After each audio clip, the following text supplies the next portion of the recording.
Assalamualaikum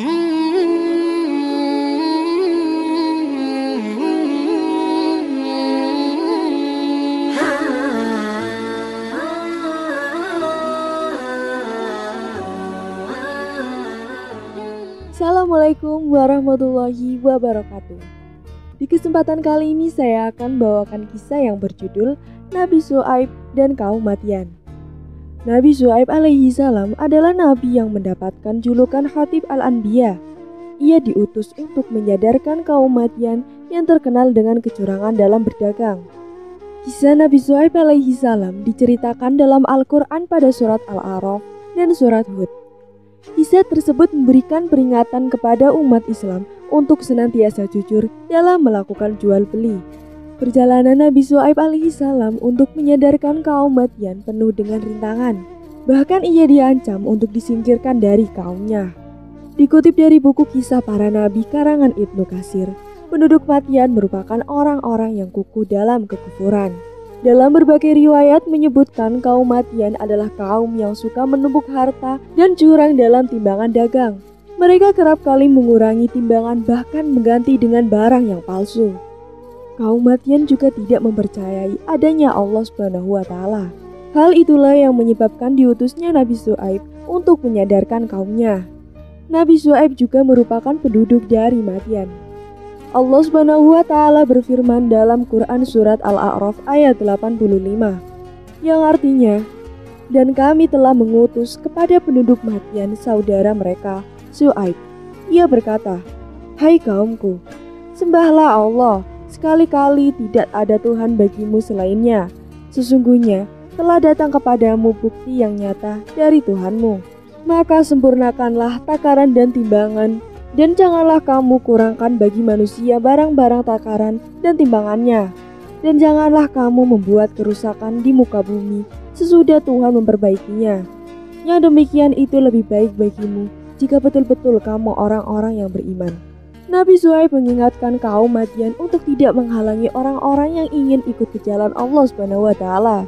Dalam surat Al-A'raf ayat 86 juga dijelaskan bagaimana Nabi Syuaib mengingatkan mereka atas azab yang menimpa kaum-kaum sebelumnya. Dan janganlah kamu duduk di tiap-tiap jalan dengan menakut-nakuti dan menghalang-halangi orang yang beriman dari jalan Allah dan menginginkan agar jalan Allah itu menjadi bengkok. Dan ingatlah, di waktu dahulunya kamu berjumlah sedikit, lalu Allah memperbanyak jumlah kamu. Dan perhatikanlah bagaimana kesudahan Allah kecuali mendatangkan perbaikan selama aku masih berkesanggupan. Dan tidak ada taufik bagiku melainkan dengan pertolongan Allah Subhanahu wa Ta'ala. Hanya kepada Allah aku bertawakal dan hanya kepadanya akulah kembali. Quran surat Hud ayat 88.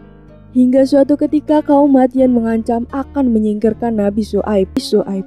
Kami tidak banyak mengerti tentang apa yang kamu katakan itu, dan sesungguhnya kami benar-benar melihat kamu seorang yang lemah di antara kami. Kalau tidaklah karena keluargamu, tentulah kami telah merajam kamu, sedang kamu pun bukanlah seorang yang berwibawa di sisi kami. Quran surat Hud ayat 91. Syuaib menjawab, hai kaumku, apakah keluargaku lebih terhormat menurut pandanganmu daripada Allah, sedang Allah kamu menjadikan suatu yang terbuang di belakangmu? Sesungguhnya pengetahuan Tuhanku meliputi apa yang kamu kerjakan. Quran surat Hud ayat 92. Dan dia berkata, hai kaumku, berbuatlah menurut kemampuanmu. Sesungguhnya aku pun berbuat pula.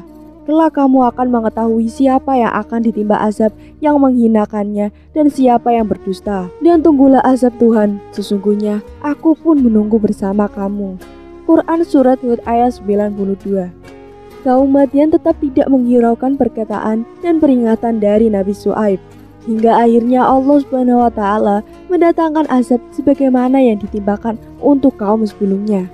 Dan tak kala datang azab kami selamatkan Syuaib dan orang-orang yang beriman bersama-sama dengan dia dengan rahmat dari kami. Dan orang-orang yang zalim dibinasakan oleh satu suara yang mengguntur.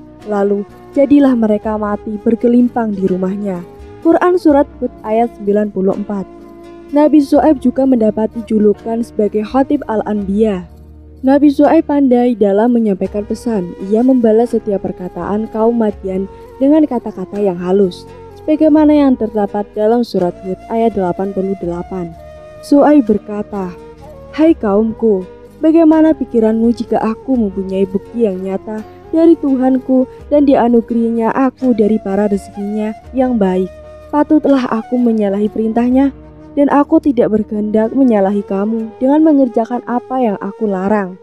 Aku tidak bermaksud kecuali mendatangkan perbaikan selama aku masih berkesanggupan, dan tidak ada taufik bagiku melainkan dengan pertolongan Allah Subhanahu wa Ta'ala. Hanya kepada Allah aku bertawakal, dan hanya kepadanya lah aku kembali." Dari perkataan yang disampaikan oleh ayat tersebut, tergambar bahwa Nabi Syuaib menggunakan argumen yang jelas dan mudah dipahami. Seluruh perkataannya memiliki dasar dan arah tujuannya. Hal itulah yang membuat Nabi Syuaib alaihi salam mendapatkan julukan Khatib al-Anbiya atau juru bicara para nabi. Tidak hanya itu, Nabi Syuaib juga pernah menangis selama 300 tahun karena saking rindunya kepada Allah Subhanahu wa Ta'ala. Akibatnya mata Nabi Syuaib menjadi buta. Secara fisiologis, air mata berfungsi membersihkan dan menyehatkan mata. Secara psikologis, kebanyakan orang yang memandang bahwa mengucurkan air mata adalah pertanda kelemahan. Tapi, sebenarnya ada tangisan dan cucuran air mata yang justru menjadi tanda kekuatan jiwa seseorang, yaitu tangisan karena cinta kepada Allah Subhanahu wa Ta'ala. Air mata cinta kepada Allah Subhanahu wa Ta'ala ini dicurahkan ketika seseorang berdoa atau bermunajat dengannya baik di dalam maupun di luar sholat, yakni ketika dia memohon agar kebutuhannya dipenuhi Allah. Dalam kitab Fi Rihab 2 Abi Hamzah Al-Tumbali mengatakan bahwa ada 3 jenis pendoa. Yang pertama pendoa penyegera, kedua pendoa penyangka, yang ketiga pendoa pecinta. Pendoa jenis yang pertama adalah orang yang Allah telah menakdirkan baginya apa yang ia mohon, tapi karena ia tidak tahu maka ia memohonnya. Kemudian pendoa jenis yang kedua adalah orang Allah telah menakdirkan baginya apa yang ia mohon, tapi Allah mensyaratkan hal itu akan dia peroleh kalau dia memohonnya, dan dia pun mengira seperti itu, maka dia memohonnya. Baik dalam kondisi pertama atau kedua, karena manusia tidak mengetahui takdir Allah, maka dia harus berdoa untuk kebutuhannya. Begitu juga pendoa jenis yang ketiga. Akan tetapi, pendoa jenis ketiga akan mendapatkan ganjaran yang luar biasa dari Allah. Pendoa jenis ketiga yaitu pendoa pencinta, adalah orang yang memohon kepada Allah Subhanahu wa Ta'ala semata-mata untuk mematuhi perintahnya.